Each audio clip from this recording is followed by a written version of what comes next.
Is Alex Traiman joining us live from Jerusalem. Alex is the CEO and Jerusalem bureau chief of the Jewish News Syndicate, also a political commentator and syndicated columnist. So Alex, thank you so much for joining us during what I'm sure has been a very unsettling several hours, 2 days for you. Tell me the conditions and the situation where you are right now.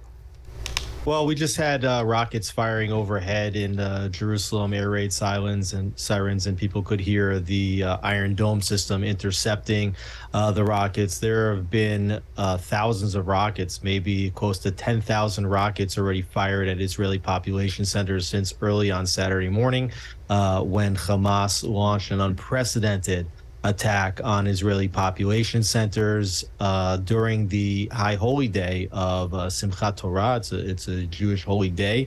And instead of going to synagogue to celebrate the completion of the yearly Torah cycle, Israelis were forced into bomb shelters.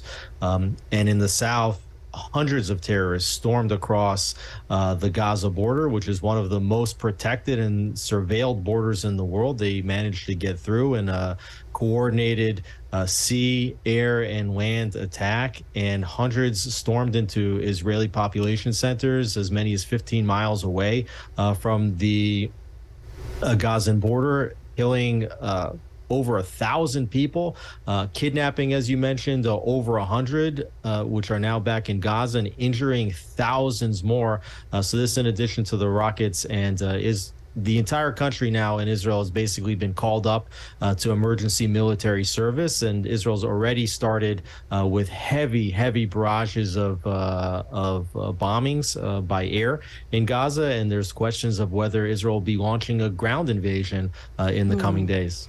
And, you know, we are following this closely here in the U.S. I know a big question a lot of people had was the fact that this was seemingly a surprise attack. Can you talk more about that and how this caught the communities there and the population there by surprise? Absolutely. This is being considered one of the worst security failings since the surprise Yom Kippur War attacks by Egypt and Syria exactly 50 years ago to the day.